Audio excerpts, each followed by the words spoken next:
ପଣିଆ କେବଳ ଯେ ମଣିଷ ମାନଙ୍କ ପାଖରେ ଅଛି ତାହା ଆଜି ଆପଣ ମାନଙ୍କୁ ଏକ ଭିଡିଓ ମାଧ୍ୟମରେ ଆପଣଙ୍କୁ ଦେଖେଇବି। ତାହା ପଶୁମାନଙ୍କ ପାଖ ମଧ୍ୟ ରହିଛି। ଆପଣମାନେ ଦେଖନ୍ତୁ, ଗୋଟିଏ ବାଘ ଛୁଆକୁ ଶୋଷ ଲାଗୁଥିଲା ଏବଂ ସେ ବାଘ ଛୁଆକୁ ଶୋଷ ଲାଗିଲା ସମୟରେ ଜଣେ ଭାଇ ସେ ବାଘ ଛୁଆକୁ ପାଣି ଦେଉଛନ୍ତି। ପାଣି ବାଘ ଛୁଆ ଟିକେ ପିଉଛି ଏବଂ ସେ ଠିକ ସେଇ ସମୟରେ ମା ବାଘୁଣୀ ପାଖକୁ ଆସୁଛି। ମା ବାଘୁଣୀ ଦେଖୁଛି ଯେ ତା ଛୁଆକୁ ଜଣେ ବ୍ୟକ୍ତି ପାଣି ପିଆଉଛନ୍ତି, ମୁଁ ତାକୁ କିଭଳି ଭାବରେ ଆକ୍ରମଣ କରିବି। ପୁଣି ଠିକ ସେହି ସମୟରେ ବାଘ ଯେତେବେଳେ ଆସୁଛି ଆକ୍ରମଣ କରିବା ପାଇଁ ଯାଉଛି, ବାଘୁଣୀ ତାକୁ ଅଟକାଉଛି। ସତରେ ଜଣେ ମଣିଷ ଯେତେବେଳେ ନିଜର ମଣିଷ ପଣିଆଇ ଦେଖାଏ, ସେତେବେଳେ ହିଂସ୍ର ଜୀବଜନ୍ତୁ ମାନେ ମଧ୍ୟ ସେତେବେଳେ ବଦଳି ଯାଆନ୍ତି ଏବଂ ତାଙ୍କ ମନର ଭାବନା ବଦଳି ଯାଇଥାଏ।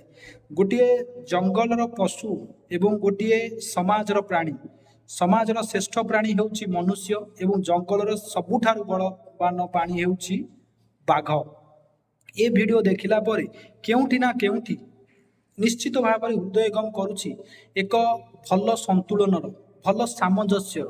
ଯଦି ଆମେ ଅନ୍ୟକୁ ସମ୍ମାନ ଦେବା କିମ୍ବା ଆମେ ଅନ୍ୟ ଜଣକୁ ସାହାଯ୍ୟ କରିବା, ତାହା କେବେ ବି ହେଲେ ବିଫଳ ହେବ ନାହିଁ। କେଉଁ ବାଟରେ ନା କେଉଁ ବାଟରେ ଆମକୁ ଫଳପ୍ରଦ ମିଳିବ। ନିଶ୍ଚିତ ଭାବରେ ପାଣି ପିଇବା ପରେ ଯେତେବେଳେ ବାଘ ବାଘୁଣୀ ଆକ୍ରମଣ କରିବାରୁ ପଛେଇ ଯାଉଛନ୍ତି, ସେତେବେଳେ ଏ ମଣିଷ ସମାଜ ଭାବିବା କଥା, ଯେଉଁ ମଣିଷ ଆଉ ଜଣେ ମଣିଷର ଅସୁବିଧା ସମୟରେ ସାହାଯ୍ୟ କରୁଛି, ତେବେ ସେ ମଣିଷ ପରବର୍ତ୍ତୀ ସମୟରେ କିଭଳି ଭାବରେ ତାର ଶତ୍ରୁ ହେଇଯାଉଛି। ଦ୍ୱିତୀୟ କଥାଟି, ଯଦି ଆମ ପାଖରେ କୌଣସି ଜିନିଷର ଅଭାବ ଅସୁବିଧା ରହିଛି, ତେବେ ଅନ୍ୟ ଜଣକ ବ୍ୟକ୍ତିଙ୍କ ପାଖରେ ଯଦି ସେ ଜିନିଷ ରହିଛି, ତେବେ ସାହାଯ୍ୟ ସହଯୋଗର ହାତ ବଢାଇବାର ଆବଶ୍ୟକତା ରହିଛି।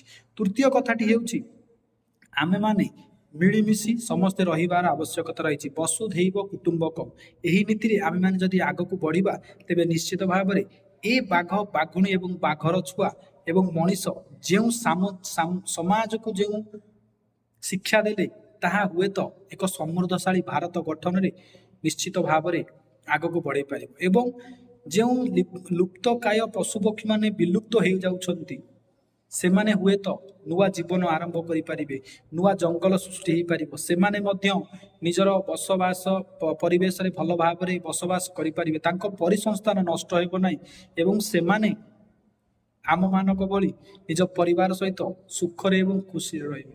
ବାସ୍ତବରେ ଏ ଭିଡିଓଟି ବେଶ ହୃଦୟଙ୍ଗମ ଏବଂ ହୃଦୟକୁ ଛୁଇଁଲା ପରି ଭିଡିଓଟି। ଆପଣମାନେ କମେଣ୍ଟ ମାଧ୍ୟମରେ ନିଜର ମତାମତ ପ୍ରଦାନ କରନ୍ତୁ। ବାସ୍ତବରେ ଏ ଭିଡିଓରୁ ଆପଣମାନେ କଣ ଶିକ୍ଷା ଲାଭ କଲେ? ବନ୍ଦେ ଉତ୍କଳ ଜନନୀ, ଜୟ ଶ୍ରୀରାମ।